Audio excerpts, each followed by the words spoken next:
ஈரானிய ஜனாதிபதி மசூத் பெஸெஷ்கியானும் அவருடைய அரசாங்கமும் ஈரானிய உச்ச தலைவர் முஜ்தபா கமேனி அவர்களுக்கு செய்திருக்கக்கூடிய துரோகமும் இவை தொடர்பாக வெளியாக இருக்கக்கூடிய விரிவான தகவல்களும் தொடர்ச்சியாக இழுத்து மூடப்பட்டிருக்கக்கூடிய ஹெர்முஸ் ஜலசந்தி பிரதேசமும் ஜெனீவாவிலே ஆரம்பமாக இருக்கக்கூடிய பேச்சுவார்த்தைகளும் அமெரிக்காவுக்கு எதிராக ஃபால்ஸ் ஃபிளாக் தாக்குதல்களை மேற்கொள்வதற்கு நெட்டன்யாஹூ திட்டமிட்டுள்ளாரா? இதற்கான சூழ்நிலைகள் தற்போது ஏற்பட்டுள்ளனவா? இரவு நேரத்தில் விசேட துல்லியமான தாக்குதல்களை மேற்கொண்டு இஸ்ரேலி ஆக்கிரமிப்பின் மூத்த தளபதிகளை தட்டி தூக்கும் ஹிஸ்புல்லா இராணுவத்தினரும் இஸ்ரேலி ஆக்கிரமிப்பு அதிகாரிகளுடைய தளபதிகளுடைய உடல்களை மீட்க முடியாமல் சிக்கி தவிக்கும் இஸ்ரேலி ஆக்கிரமிப்பு இராணுவமும் காசாவில் தொடரும் உச்ச தாக்குதல்களும் ஒன்று கூடி இருக்கக்கூடிய அடிமை மத்தியஸ்தர்களும்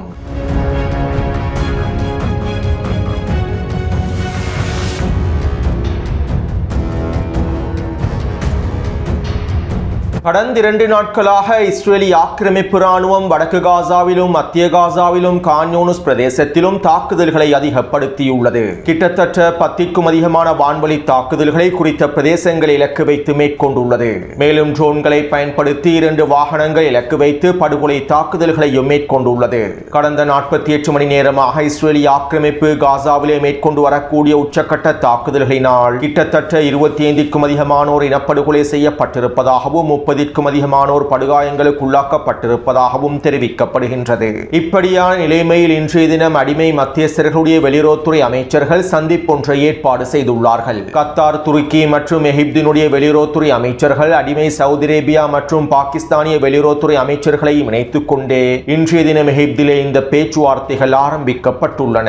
மேலும் இந்த அடிமைகளுடைய பேச்சுவார்த்தையின் போது காசாவின் களத்திலே யுத்த நிறுத்தத்தை மீறி இஸ்ரேலி ஆக்கிரமிப்பு மேற்கொள்ளும் தாக்குதல்களை தடுத்து நிறுத்துவதற்கான எந்த விதமான வேலை திட்டங்களும் முன்னெடுக்கப்படவில்லை. மேலும் இந்த பேச்சுவார்த்தையில் டொனால்ட் ட்ரம்பினுடைய காசா பீஸ் கவுன்சில் நிர்வாகத்தின் வேலை திட்டங்களை முழுமையாக நடைமுறைப்படுத்துவது தொடர்பாகவே கலந்துரையாடல்கள் மேற்கொள்ளப்பட்டுள்ளன.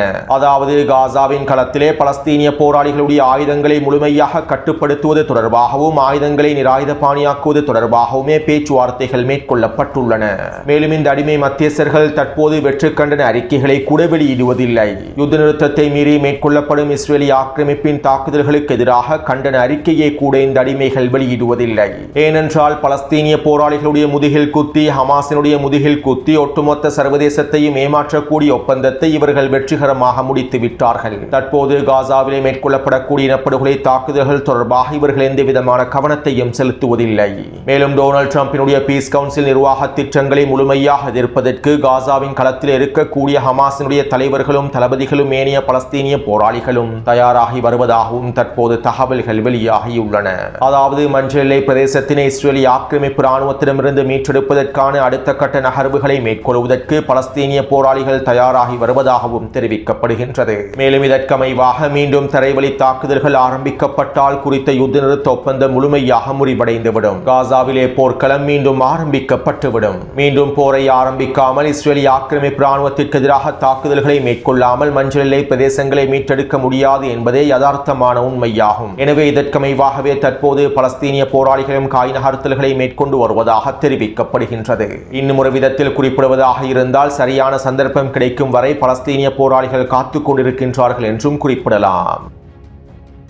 அடுத்து தெற்கு லெபனான் பிரதேசத்திலே ஹிஸ்புல்லா இராணுவத்தினர் தொடர்ச்சியான வீரியமான தாக்குதல்களை மேற்கொண்டு வருகின்றார்கள். இஸ்ரேலி ஆக்கிரமிப்பும் தொடர்ச்சியான வான்வழி தாக்குதல்களை மேற்கொண்டு வருவதனால் இதற்கான பதிலடி தாக்குதல்களாகவே இந்த தரைவழி தாக்குதல்களை மேற்கொண்டு வருகின்றார்கள். கடந்த 48 மணி நேரமாக தெற்கு லெபனானின் அபட்சியா பிரதேசத்திலே இருக்கக்கூடிய அலியல் தாஹில் மலைத்தொடர் பகுதியிலேயே உச்ச மோதல்கள் விரிவடைந்து வருகின்றன.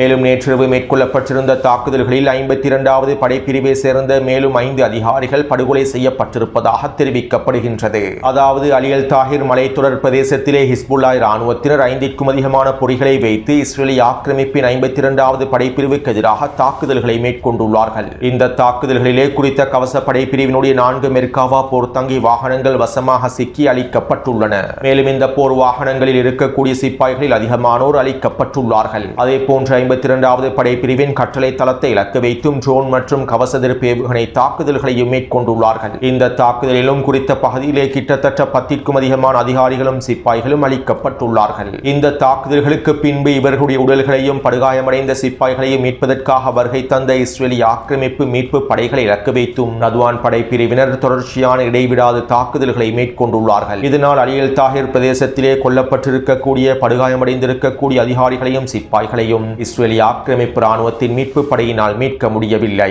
கிட்டத்தட்ட 15க்கும் அதிகமான உடல்களையும் படுகாயமடைந்தவர்களையும் மீட்க முடியாத நிலைமை ஏற்பட்டிருந்ததாக இஸ்ரேலிய ஊடகங்களும் தெரிவித்திருந்தன. இதைத் தொடர்ந்து இஸ்ரேலிய ஆக்கிரமிப்பு அவசரமாக அமெரிக்க மத்தியஸ்தர்களை பயன்படுத்தி லெபனானிய அரசாங்கத்தோடு தொடர்புகளை ஏற்படுத்தி அலியல் தாஹிர் மலைத்தொடர் பிரதேசத்திலே சிக்கிக் கொண்டிருக்கக்கூடிய இஸ்ரேலிய அதிகாரிகளின் உடல்களையும் படுகாயமடைந்த அதிகாரிகளையும் சிப்பாய்களையும் முழுமையாக ஹிஸ்புல்லா விடுவிக்க வேண்டும் என்கின்ற கோரிக்கைகளையும் முன்வைத்துள்ளார்கள். ஹிஸ்புல்லா இராணுவத்தினர் தாக்குதல்களை நிறுத்தினால் நாங்கள் எங்களுடைய அதிகாரிகளுடைய உடல்களை மீட்டெடுத்து விடுவோம் என்றும் இஸ்ரேலிய ஆக்கிரமிப்பு அறிவித்துள்ளது. இருப்பினும் ஹிஸ்புல்லா இராணுவத்தினுடைய ரத்வான் படைப்பிரிவினர் குறித்த மலைத்தொடர் பிரதேசத்திலிருந்து பின்வாங்கவில்லை. இஸ்ரேலிய ஆக்கிரமிப்பு அதிகாரிகளையும் சிப்பாய்களையும் மீட்பதற்காக வருகை தந்த ஒவ்வொரு படைகளை இலக்கு வைத்தும் தாக்குதல்களை மேற்கொண்டார்கள். ஹெலிகாப்டர்களை இலக்கு வைத்தும் தாக்குதல்களை மேற்கொண்டார்கள். தற்போதும் குறித்த பிரதேசத்தில் மோதல்கள் விரிவடைந்து வருவதாகவும் தெரிவிக்கப்படுகின்றது. இஸ்ரேலிய ஆக்கிரமிப்பு சிப்பாய்களின் உடல்களை மீட்டெடுக்க முடியாமல் இஸ்ரேலிய ஆக்கிரமிப்பு ராணுவம் சிக்கி தவிப்பதாக தெரிவிக்கப்படுகின்றது. அத்தோடு ஹிஸ்புல்லா இராணுவத்தினர் தற்போது மேற்கொள்ளக்கூடிய தாக்குதல்கள் வித்தியாசமான தந்திரமான தாக்குதல்கள் என இஸ்ரேலிய ஆக்கிரமிப்பினுடைய இராணுவத்தின் சில ஊடகவியலாளர்கள் இராணுவ ஆய்வாளர்கள் தெரிவித்துள்ளார்கள். கடந்த 5 நாட்களுக்கு மேலாக ஹிஸ்புல்லா இராணுவத்தினர் தெற்கு லெபனானிலே மஞ்சள் எல்லை பகுதிகளிலே நிலை கொண்டிருக்கக்கூடிய இஸ்ரேலிய இராணுவத்தின் மூத்த தளபதிகளையும் கட்டளை தளபதிகளையும் படை தளபதிகளையும் இலக்கு வைத்து விசேட தாக்குதல்களை மேற்கொண்டு வருகின்றார்கள். ஹிஸ்புல்லா அதனுடைய செயற்பாட்டு முறைகளை மாற்றி அமைத்து மஞ்சள் எல்லை பிரதேசத்திலிருந்து சில முக்கியமான உளவு தகவல்களை பெற்றுக்கொண்டே இவ்வாறு தாக்குதல்களை மேற்கொள்கின்றது. மேலும் இந்த தாக்குதல்களை இஸ்ரேலிய இராணுவத்தின் தளபதிகளும் கட்டளை தளபதிகளும் ஒருபொழுதும் எதிர்பார்க்கவில்லை. எவ்வாறு மூத்த இஸ்ரேலிய தளபதிகள் இலக்கு வைத்து தாக்குதல்களை மேற்கொள்வதற்கான உளவு தகவல்களை ஹிஸ்புல்லா பெற்றுக்கொண்டது என்பது தொடர்பாக இன்னும் தெளிவாக புலப்படவில்லை. மேலும் இதனால் தற்போது குறித்த பகுதிகளில் இருந்து இஸ்ரேலிய இராணுவம் பின்வாங்கி போர் தந்திரங்களை மாற்றியமைத்து ஹிஸ்புல்லாவினுடைய போர் தந்திரங்களுக்கு எதிராக செயற்படக்கூடிய சரியான போர் தந்திரங்களை களமிறக்கியே அடுத்த கட்ட தாக்குதல்களை ஆரம்பிக்க வேண்டும் என்றும் குறித்த இராணுவ ஆய்வாளர் தெரிவித்துள்ளார். அதாவது தற்போது ஹிஸ்புல்லா இராணுவத்தினர் இஸ்ரேலிய ஆக்கிரமிப்பு இராணுவத்தின் மூத்த தளபதிகளை இலக்கு வைத்தே தாக்குதல்களை மேற்கொண்டு வருகின்றார்கள். தெற்கு லெபனான் பிரதேசத்திலே களமிறக்கப்பட்டிருக்கக்கூடிய ஒவ்வொரு படைப்பிரிவினுடைய தளபதிகளையும் கட்டளை தளபதிகளையும் கொத்து கொத்தாக தட்டி தூக்குவதற்காக அனைத்து விதமான தாக்குதல் திட்டங்களையும் முழுமையாக களமிறக்கி செயற்பட்டு வருகின்றார்கள். அடுத்து ஈரானினுடைய உச்ச தலைவர் முஜ்தபா கமேனி அவர்கள் வெளியிட்டிருந்த அறிக்கை தொடர்பாகவும் குறித்த புரிந்துணர்வு ஒப்பந்தம் தொடர்பான அவருடைய வெளிப்படையான நிலைப்பாடு தொடர்பாகவும் நேற்றைய காணொலியில் தெளிவாக குறிப்பிட்டுள்ளேன். அதாவது இந்த புரிந்துணர்வு ஒப்பந்தத்திற்கு ஈரானினுடைய உச்ச தலைவர் முஜ்தபா கமேனி அவர்கள் முழுமையான ஆதரவை தெரிவிக்கவில்லை. இப்படியான நிலைமையில் இன்று காலை ஈரானிய ஜனாதிபதி மசூத் பெஸஷ்கியான் இவ்வாறு தெரிவித்தார். ஈரானுக்கும் அமெரிக்காவுக்கும் இடையிலே கையொப்பமிடப்பட்டிருக்கக்கூடிய இந்த புரிந்துணர்வு ஒப்பந்தத்திலே அனைத்து விதமான நலன்கள் ஈரானுக்கு சார்பானதாகவே அமைந்துள்ளன. தற்போது அமெரிக்க ஜனாதிபதி டொனால்ட் ட்ரம்பினுடைய முடிவுகளில் மாற்றங்கள் தெரிகின்றன. மேலும் டொனால்ட் ட்ரம்பினுடைய சமீபத்திய உரையில் ஈரானிய மக்களுடைய உரிமைகள் தொடர்பாகவும் அவர் குறிப்பிட்டிருந்தார். அவருடைய நிலைப்பாடுகளில் பல மாற்றங்கள் ஏற்பட்டுள்ளன. இஸ்ரேலிய ஆக்கிரமிப்புக்கு எதிராக அவர் தற்போது கடுமையாக நடந்து கொள்கின்றார். இஸ்ரேலிய ஆக்கிரமிப்பை கட்டுப்படுத்துவதற்கு முயற்சி செய்கின்றார். பேச்சுவார்த்தை மீதான அதிருப்தியை முதலில் வெளிப்படுத்தியவர் நெட்டன்யாஹூ தான். மேலும் தற்போது நெட்டன்யாஹூ முடிவுகளுக்கு டொனால்ட் ட்ரம்ப் சம்மதிப்பதில்லை. அதே போன்று எங்களிடம் அணுகுண்டு இருக்கக்கூடாது என்பதே அமெரிக்காவினுடைய ஒரே ஒரு கோரிக்கையாகும். மேலும் எங்களுக்கு ஒரு பொழுதும் அணுகுண்டு தேவையில்லை. நாங்கள் அணுகுண்டை பெற்றுக்கொள்ள விரும்பவில்லை. இதனால் அடுத்த கட்ட ஒப்பந்தத்தையும் எங்களுக்கு விரைவாக முடிக்க முடியும் என ஈரானிய ஜனாதிபதி மசூத் பெஸஷ்கியான் அவர்கள் தெரிவித்துள்ளார். நேரடியாகவும் தெளிவாகவும் குறிப்பிடுவதாக இருந்தால் ஈரானிய ஜனாதிபதி மசூத் பெஸஷ்கியான் அவர்கள் இன்னும் சரியான பாடத்தினை கற்றுக்கொள்ளவில்லை. டொனால்ட் ட்ரம்பினுடைய முடிவுகள் மாறிவிட்டன. அவருடைய நிலைப்பாடுகள் தற்போது மாறிவிட்டன. அவர் ஈரானிய மக்களுடைய உரிமைகளை மதிக்கின்றார். ஈரானிய மக்களுடைய உரிமை தொடர்பாக கதைக்கின்றார். நெட்டன்யாஹுவின் முடிவுகளுக்கு எதிராக டொனால்ட் ட்ரம்ப் செயற்படுகின்றார் என ஈரானிய ஜனாதிபதி மசூத் பெஸஷ்கியான் வெளியிட்டிருக்கக்கூடிய கருத்துக்கள் அவருடைய அரசியல் கள பலவீனத்தை தெளிவாக புலப்படுத்துகின்றது. எந்த ஒரு சூழ்நிலையிலும் அமெரிக்க ஜனாதிபதிகளையும் அமெரிக்க அதிகாரிகளையும் ஆக்கிரமிப்பாளர்களையும் நம்புவது என்பது மிகப்பெரிய முட்டாள்தனத்தையே குறிக்கும். இதற்கு முன்பும் இவ்வாறு தான் மசூத் பெஸஷ்கியான் டொனால்ட் ட்ரம்பை முழுமையாக நம்பி ஒப்பந்தத்தை முடிக்க முடியும் என நினைத்தார். மேலும் தற்போதைய நிலைமையில் அமெரிக்கா இதற்காக காய் நகர்த்தல்களை மேற்கொள்கின்றது என்பதனையும் மசூத் பெஸஷ்கியானினால் புரிந்து கொள்ள முடியவில்லை. ஒப்பந்தத்தின் மூலமாக பேச்சுவார்த்தைகள் மூலமாக அமெரிக்காவோடு முடிவை எட்ட முடியும் என மசூத் பெஸஷ்கியான் இன்னும் நினைப்பது இந்த பேச்சுவார்த்தைகள் மூலமாக ஈரானுக்கு எதிரான எதிர்ப்பற்றுகளுக்கு எதிரான போரை முழுமையாக நிறுத்திவிட முடியும் என மசூத் பெஸஷ்கியான் நினைப்பது அவருடைய மிகப்பெரிய முட்டாள்தனத்திற்கு சிறந்த உதாரணமாகும். அதேபோன்று அமெரிக்க ஊடகங்களும் சர்வதேச ஊடகங்களும் தற்போதைய நிலைமைகளிலே பல போலி பிரச்சாரங்களையே மேற்கொண்டு வருகின்றார்கள். அமெரிக்காவுக்கும் இஸ்ரேலிய ஆக்கிரமிப்புக்கும் இடையிலான முருகல் நிலை தொடர்பான பல பிரச்சாரங்கள் தெளிவாக மேற்கொள்ளப்படுகின்றன. இந்த பிரச்சாரங்கள் அனைத்தும் அமெரிக்க தேர்தல் களத்திற்காக வித்திடக்கூடிய பிரச்சாரங்களாகும். இங்கிருக்கக்கூடிய வேடிக்கையான விடயம் என்னவென்றால், அமெரிக்க மக்களை ஏமாற்றுவதற்காக மேற்கொள்ளக்கூடிய இந்த பிரச்சாரங்களில் ஒட்டுமொத்த சர்வதேசமும் சிக்கிக் கொள்வதுதான். அதிலும் குறிப்பாக மத்திய கிழக்கு விவகாரங்களோடு சம்பந்தப்பட்ட இருக்கக்கூடிய ஒட்டுமொத்த முஸ்லிம் சமூகமும் சிக்கிக் கொள்வதுதான். 3 வருட போருக்கு பின்பும் இவ்வாறான பிரச்சாரங்களில் சர்வதேச மக்கள் சிக்கிக் கொள்வது அவர்களுடைய அரசியல் அறிவின்மையை தெளிவாக புலப்படுத்துகின்றது. தற்போதைய புரிந்துணர்வு ஒப்பந்தத்தின் மூலமாக டொனால்ட் ட்ரம்புக்கும் நெட்டன்யாகுவுக்கும் கருத்து முரண்பாடுகள் இருக்கின்றன. முன்னைய காணொளியிலும் இவை தொடர்பாக தெளிவாக குறிப்பிட்டுள்ளேன். அமெரிக்க தேர்தல் முடிவடைந்ததற்கு பின்பு, தேர்தலிலே வெற்றி பெற்றதற்கு பின்பு ஈரானுக்கு எதிரான போரை ஆரம்பிக்க வேண்டும் என டொனால்ட் ட்ரம்ப் திட்டமிடுகின்றார். அதே நேரம் இந்த போரை தற்காலிகமாக நிறுத்தாமல் ஈரானுக்கு எதிராக தொடர்ச்சியான தாக்குதல்களை மேற்கொள்ள வேண்டும். அமெரிக்க தேர்தல் முடியும் வரை காத்திருக்க முடியாது என்று நெட்டன்யாகு குறிப்பிடுகின்றார். இந்த விடயத்தில் தான் டொனால்ட் ட்ரம்புக்கும் நெட்டன்யாகு கருத்து முரண்பாடுகள் அதிகரித்துள்ளன. மேலும் இதற்கு சில முக்கியமான காரணங்களும் இருக்கின்றன. அதாவது, வருகின்ற நவம்பர் மாதமே அமெரிக்க தேர்தல் நடைபெறும். ஆனால் அதற்கு முன்பு அக்டோபர் மாதத்தினுடைய நடுப்பகுதியிலேயே இஸ்ரேலிய ஆக்கிரமிப்பில் பாராளுமன்ற தேர்தல் நடைபெறப் போகின்றது. இஸ்ரேலிய ஆக்கிரமிப்புக்கான பிரதமரை தெரிவு செய்வதற்கான தேர்தல் நடைபெறப் போகின்றது. வருகின்ற அக்டோபர் மாதம் நடைபெறப் போகும் தேர்தலில் நெட்டன்யாகு வெற்றி பெற வேண்டுமாக இருந்தால், நெட்டன்யாகு மீண்டும் பிரதமராக தெரிவு செய்யப்பட வேண்டுமாக இருந்தால், ஈரானுக்கு எதிரான போரை நெட்டன்யாகு தொடர்ச்சியாக மேற்கொள்ள வேண்டும். அப்போது தான் நெட்டன்யாகுவுக்கு எதிரான ஊழல் வழக்கு விசாரணைகளில் இருந்தும் நெட்டன்யாகுவினால் தப்பிக்க முடியும். மேலும் நெட்டன்யாகுவுக்கு ஆதரவாக பல கூட்டணி கட்சிகளையும் ஒன்று திரட்ட முடியும். சுருக்கமாக குறிப்பிடுவதாக இருந்தால், ஈரானுக்கு எதிரான போரை தொடர்வதன் மூலமாகவே வருகின்ற அக்டோபர் மாத தேர்தலில் நெட்டன்யாகுவினால் வெற்றி பெற முடியும். அவருடைய பதவியையும் கௌரவத்தையும் பாதுகாத்துக் கொள்ள முடியும். அதே போன்று டொனால்ட் ட்ரம்புக்கு இருக்கக்கூடிய சிக்கல் என்னவென்றால், ஈரானுக்கு எதிரான போரை தொடர்வதன் மூலமாக அமெரிக்காவினுடைய களத்திலே எண்ணெய் விலையானது பல மடங்கினால் அதிகரித்துவிடும். ஹெர்முஸ் ஜலசந்தி பிரதேசத்தினை திறக்காமல் எண்ணெய் வர்த்தகத்தை மேற்கொள்ள முடியாது. மேலும் இந்த போரினால் அமெரிக்க மக்கள் அதிகளவான விலையேற்றத்தையும் அனுபவித்து வருகின்றார்கள்.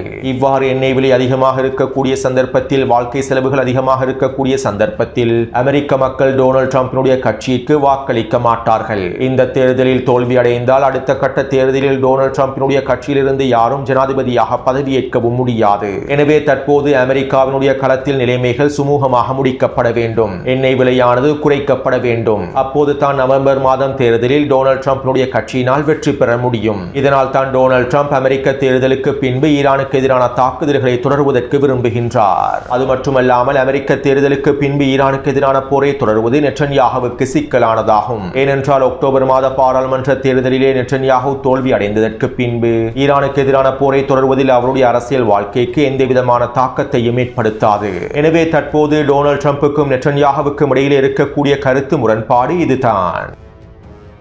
அத்தோடு இப்படியான நிலைமையிலே இருக்கக்கூடிய ஆபத்தான விடயம் என்னவென்றால், தன்னுடைய பதவியை பாதுகாத்துக் கொள்வதற்காகவும் தேர்தலில் வெற்றி பெற வேண்டும் என்பதற்காகவும் தன்னுடைய அரசியல் வாழ்க்கையை பாதுகாத்துக் கொள்வதற்காகவும் நெட்டன்யாகு எந்த விதமான முடிவையும் எடுப்பதற்கு துணிவார் என்பதுதான். மேலும் இதற்காக நெட்டன்யாகு அமெரிக்காவுக்கு எதிரான ஃபால்ஸ் பிளாக் தாக்குதல் திட்டங்களை கூட மேற்கொள்ளலாம். கடந்த காலங்களிலே இது போன்றதொரு நிலைமைகள் ஏற்படும் சந்தர்ப்பத்தில் இஸ்ரேலிய ஆக்கிரமிப்பு அமெரிக்காவிலே இந்த ஃபால்ஸ் பிளாக் தாக்குதல் திட்டங்களையே பயன்படுத்தியுள்ளது. இதன் மூலமாக தன்னுடைய இலக்குகளை அடைந்து கொள்வதற்கான வேலை திட்டங்களில் இஸ்ரேலிய ஆக்கிரமிப்பு வெற்றி கண்டுள்ளது.